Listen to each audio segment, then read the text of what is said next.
Right now, it is time to bring in the frickin' frack of Nick and Nack. I do believe Tim, Luke, and Greg Schramm, the appraisal guys. Of course, you can find them on the web, tqag.com on the web. Ladies and gentlemen, here they are. Good morning. Good morning. Oh, together. Unison. Well, I'm in the office. Tim is on the road. I'm on the road. Yeah. On the road again? On the road. Yeah, driving off to a client appraisal. So, well, let's just take this show on the road on this election day. Now, have you guys voted yet? Oh yeah. Absolutely. We early voted. We made sure I got my parents out. They mailed in. Everybody we know. Most people have already, especially a lot of the people that we know, have already early voted. They did that here in Florida. It was really convenient, so that you don't have to worry about, I've got to get there, and then the weather's a little inclement. It's a little bit of rain this morning, so I hope everyone just gets out there and vote. Vote. Now, do you guys ever see that dog that Conan has on his show that does interviews? Yes, I have. Yeah. Okay, well, Conan's on a little break right now, so he loaned him to CBS, and the Late Show with CBS sent him to Florida and also to the cruise campaign. But in Florida, he was there interviewing people as they came out from voting early. And I have to see that. I'm going to have to look for that. And he gave them stickers that said, "Congratulations, my vote might count." Right. Yeah. Well, I have a saying. If you don't vote and you talk to me, talk to the hand. That's right. Yeah. Well, here's a funny thing that happened. So we early voted, and the woman in front of me. Now we live in a county that's primarily Republican, and and we were like the two Democrats that walked in, and even when we walked in, they said, "Oh, Democrat!" Like we're this exotic bird that rare thing that they've never really seen. And this woman in front of me, then you have to ask for your ballot. You put your sheet down, and the woman in front of me was a Republican, and I said, "Well, you're a Democrat." And she turned to me and she said, "Oh, okay." And she shook my hand. I mean, she grabbed my hand and shook my hand. And I said, like reaching across the aisle, "Well, thank you. That's very nice of you. Happy voting day." Well, now that's great. But now that we're talking, civil. when we talk about elections, election memorabilia really has over the years really become really good collectibles. Yeah, especially the Harding administration. I said yes. Yeah, they always tend to do better in an election cycle. Well, I just said, but I don't think you heard me. I said, yeah, especially for the Harding administration. But right, that's why I said Tippecanoe. I know you did. You're right on it. I actually have a completely different question, not necessarily election related. Oh, but, I'm sorry, it's not allowed. Thanks, but oh, there's my authority. We've had your authority. We've lived with your authority. We're done with. Not done. Already invested in you. Yeah, we. As a matter of fact, we are so invested in you that the king is dead. Long live the queen. All right. Thank you, Johnny. The king lives. What? The king lives? Okay. All right. In the last, get it out, Jill. All right. In the last couple of years, I'm being interfered with, as you can tell. I see. In the past couple of years, despite the divide, there has been, in certain cases, a change in the way that money has been spent. And what I'm wondering is, are you noticing in your appraisals, it's always cyclical. Some things are in fashion, some things are not. But are you noticing any difference in your business based on what has been happening election-wise? Not election-wise, but in the last couple, based on the Grand Divide. Well, not so much along political lines. Of course not. But we have noticed a change in one of the reasons being that the tax laws are so in favor of the wealthy that they don't need the amount is so high that they don't really need to have appraisals. But what's increased in our business is what we call evaluation, where you just go into the home and you look at everything they have and give them an idea. It's not an appraisal, but it give them an idea of if they were going to sell this, or if it's for estate purposes, what it possibly could sell for at auction. And we've had a noted increase in the amount of valuations that we do, as opposed to the larger companies, for example, like Gurjan's that Tim works for.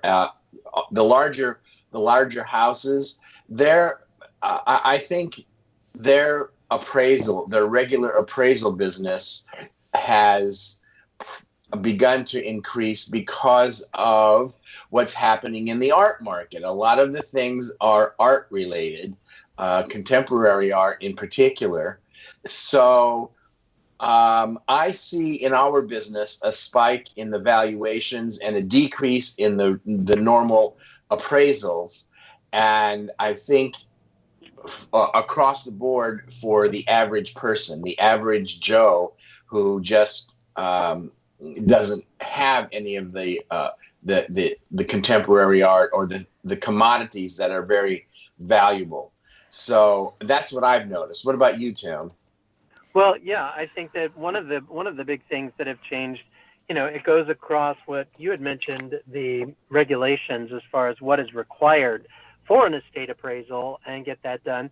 But we also have seen that, especially, with Gurjan's and what you were saying with art and people donating items to museums or nonprofits, is that people are looking at that and saying, what are my other options? And because of the rise in the art market, some of the other things that we're doing appraisals for art loans. People are using artwork as collateral, where 20 years ago, this wasn't something that they did a lot of. Today, many of the financial institutions have entire art-related art loan departments where they are looking at whether it's fine art or they're looking at wine or automobiles, high-valued items, assets that they can monetize, that they're in some way they can use to either get cash out of it while they still have the piece and can use it. And the appraisal is very important because the liability they want to look at, make sure that they're not lending too much against if they were to default on the loan, whatever the asset is worth. So, things change. And over the time that we've been in this business, going on 30 years, and I'm sure, Jill, you've seen this too, is that there's a lot, the ups and downs and the changes and the cyclical nature. Things still go up and down, but we've got there are a number of really interesting items that are coming up in the fall auctions, both at all the different houses, Phillips, Heritage, Christie's, Sotheby's. They have major sales coming up in New York, and also Julian's will be doing a street art auction on November 14th. So this is the time period between now and the end of the month that there's a lot of things that people are waiting to see, not only what happens in the elections, because 2 years ago we had a piece that went up for auction and 90% of the sale did not sell, including the piece that we were brokering, because of what happened in the elections. We're at a different point now. I think both the economy is better and that people are more comfortable with, okay, we know what could happen. Let's just hope it doesn't get any worse, and let's just go out there and vote, get out there. But we have a number of things that affect, that up and down, and that's what we try to do both in our valuation service and in our appraisal service. So it is fascinating. The other thing that you had said about elections, what I find is even in the midterms, there's not as many, I haven't seen as many bumper stickers, as many campaign buttons. You just don't see that as much because what we see more of is all the crazy social media and commercials, and then people tweeting those out and copying those and sending all these different things out. So you see more of that. I think that's what the change is that we're going more digital. And I think we'll that will see be, more. and what I think will be really interesting personally is as this next group comes along and doesn't have the joy of digital that our lot did, because I mean, really, how great is it to sit and spend hours in front of your screen with people that you think but don't, you know what I mean? So Right. I do believe, and I am certainly detecting, I will be interested to see how this plays out, but a swing towards the more tangible, because you don't feel, I don't know how to describe this, but there's not the same depth or resonance. You can sit at home and watch a movie by yourself, or you Right. can go to a movie with someone and watch it, or you can sit at home and With a watch group. with a group. Well, But with a group, and you feel the electricity in the room, and you hear the laughs when everyone's laughing, or there are things that happen that just, that's part of live. That's like live theater. That's exactly, just like anything else. So. it's that liveness that you then get the memorabilia to remind you of that. Experience. Right. That's when Carlos. I don't know who it was. It was the best Santana show I ever saw. This is a million years ago. It was at the Palladium in New York City, and somebody threw their towel, and I got it. You know what I mean? It's like that's yeah. And I remember walking home because it was so good. And I remember it was so late going home with my brother. We took the train. It was late. We made eggs at 4 a.m. I mean, I had to make him. Do you know what I mean? It's right. That is far you still more. Remember it. Yeah, and that means more to when I've got to give his eulogy, I will remember that far more than a stupid text he sent me or not. The other day, it's or just a video. or a right. I totally understand. And yeah. and the reason that I mention it is because we're going to come into a time where there are a bunch of kids who don't, who I believe are going to want that sense of that anchoring, that stability. It's like, oh yes, this was, I'm making this up, but this was Daddy's this was Mommy's. Oh right. And, and they will have had no experience with that because it's all been digital, and it'll all be a brand new experience, and there'll be a change, which is interesting. And speaking of experiences and being in person, we're going to be in your neck of the woods. Yes. It's coming up. We're going to be, HBA is coming up, and it's next Thursday we fly out there, and it'll be the week. What is the date, Greg? It's the 17th. It's Sunday, November the 18th, and it's going to be at Washington Primary School again, and that's in Washington Depot. And talk about experience, you'll see us live.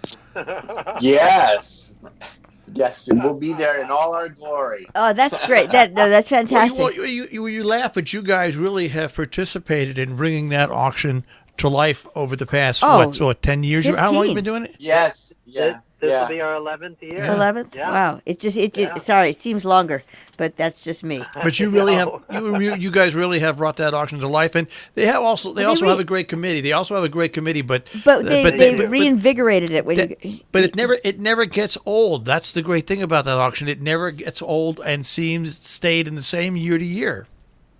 Right. Well, we really love going there. We just we have such a good time, and a number of these people have become almost like family because we only get a chance to see them once a year. Sometimes throughout the year, some of them we're in touch with via email or on social media, but for the most part, once we get there, we have such a good time seeing everybody and rekindling. So we look forward to coming there every year. Well, it's just a couple of weeks away, and we love to have you back in Connecticut. We always feel better when you're here. Looking forward to it. All right, guys, we'll speak to you next week. All right. Okay, get out and vote. All right, guys. Take care. Bye. Bye. Tim, Luke, and Greg Schramm, the appraisal guys, the frickin' frack of Nick and Knack with Appraise. This, TQAG.com on the web.